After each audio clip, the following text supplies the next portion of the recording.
అదే RTV app వార్తల్ని క్షణాల్లో చదివే అవకాశం ఉంటుంది. ఒక న్యూస్ పేపర్, ఒక టెలివిజన్ ఛానల్ మీ చేతుల్లో ఎప్పుడూ ఉంటాయి.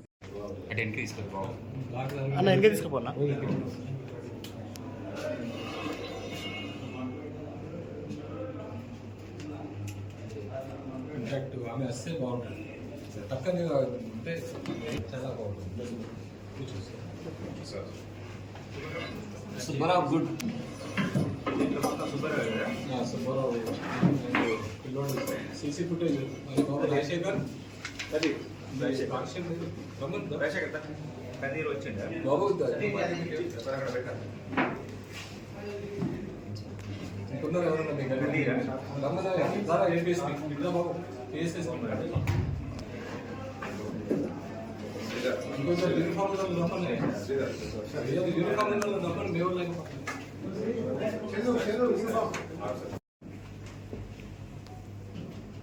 Okay sir. భయపడాలి. శ్వేత వస్తుందంటే భయపడాలి.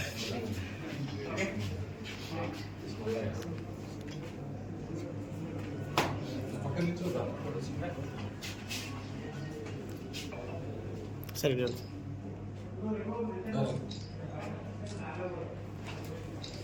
Okay sir.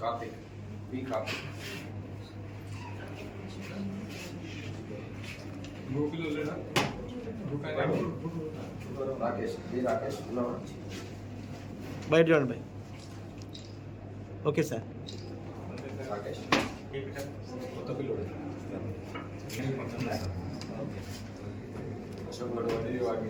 చేస్తే మిస్ అయితే మళ్ళీ వేరే okay sir. Sadashiv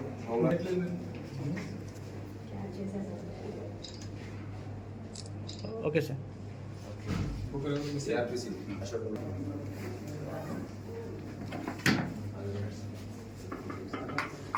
sir okay sir.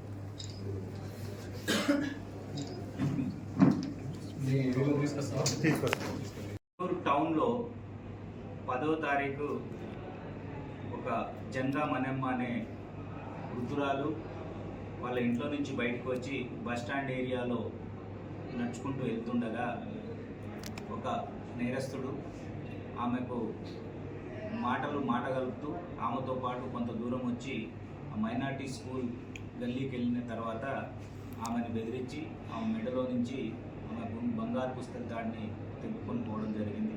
దానిపై సమాచారం వచ్చిన వెంటనే Chennur town inspector Ravinder, SI Subbarao మరియు వారి యొక్క సిబ్బంది immediately CCTV cameras and surrounding విట్నెస్ని పరిశీలించి ఈ కేసుని ఇన్వెస్టిగేషన్ చేయడం జరిగింది. దాంట్లో భాగంగా ఈరోజు ఉదయం చెన్నూరులో వెహికల్ చెకింగ్ చేస్తుండగా అనుమానాస్పద పరిస్థితుల్లో తిరుగుతున్న నిందితుడిని పట్టుకోవడం జరిగింది. అతని పేరు అల్లెప్పు కృష్ణ, తండ్రి వెంకటయ్య, 47 సంవత్సరాలు, ప్రశాంత్ నగర్, సిద్దిపేట టౌన్. అతన్ని పట్టుకొని విచారించి చెక్ చేస్తే ఆ యొక్క దొంగతనం చేసిన పుస్తెల తాడు, చైన్ స్నాచింగ్ చేసిన పుస్తెల తాడుని తీసుకొని ఇంకా అతన్ని విచారిస్తే అతని యొక్క వివరాలు సిద్దిపేట పట్టణానికి చెందినవాడు. ఇతనికి ఇప్పటి వరకు దాదాపు 100 కేసుల వరకు ఉన్నాయి. ఈయన యొక్క మోడస్ ఆపరేండి ఏంటంటే మంచిగా నీట్గా తయారు కావడము, ఒక పెద్ద మనిషి లెక్క, ఒక యువకుడు లెక్క టక్ చేసుకోవడము, మంచి షూ వేసుకోవడము. ఎవరైతే ముసలి వాళ్ళే అతని టార్గెట్. ఎవరైతే ముసలి వాళ్ళు ఉంటారో వాళ్ళు మాట్లాడుతూ ఎక్కడికి వెళ్తున్నావు, ఏం వెళ్తున్నావు అని మాట్లాడుతూ వాళ్ళు నిర్మానుష్య ప్రదేశము లేకపోతే అక్కడ సరౌండింగ్స్లో ఎవరు లేరు అన్నప్పుడు ఆటోమేటిక్గా ఆ మెడలో ఉన్న బంగారు గొలుసును లాక్కొని వెళ్ళడం జరుగుతుంది. ఈ విధంగా ఈయన నేర చరిత్ర 2011లో ప్రారంభమైంది ఫస్ట్. అప్పటి నుంచి ఎవ్రీ టైము ఈ స్నాచింగ్స్ సేమ్ ముసలి వాళ్ళని టార్గెట్ చేస్తాడు. మళ్ళీ తర్వాత జైలుకి వచ్చిన తర్వాత చేస్తున్నాడు. ఇతను ఒక 15 రోజుల క్రితము బెజ్జంకి పోలీస్ స్టేషన్ లిమిట్స్లో జరిగిన కేసులో పోయి 15 రోజుల క్రితమే జైలు నుంచి వచ్చి మన చెన్నూరులో చేయడం జరిగింది. ఇమీడియట్లీ టీము ఫామ్ చేసి ఐడెంటిఫై చేసి ఈరోజు ఇతన్ని అరెస్ట్ చేసి ప్రాపర్ ఇంటాక్ట్ ప్రాపర్టీ రికవర్ చేసి జైలుకి పంపిస్తున్నాము. ముఖ్యంగా ఈ కేసులో చాకచక్యం వివరించి వెంటనే స్పందించిన inspector Ravinder, SI Subbarao, SI Venkateswararao, Sampath head constable, Jeevan and Khadeer హోంగార్డ్ని ప్రత్యేకంగా అభినందిస్తున్నాను. Thank you. మరిన్ని వీడియోస్ కోసం ఛానల్ ని సబ్స్క్రైబ్ చేయండి. లేటెస్ట్ అప్డేట్స్ కోసం వాట్సాప్ ఛానల్ ని ఫాలో చేయండి. అండ్ లింక్ డిస్క్రిప్షన్ లో ఉంది.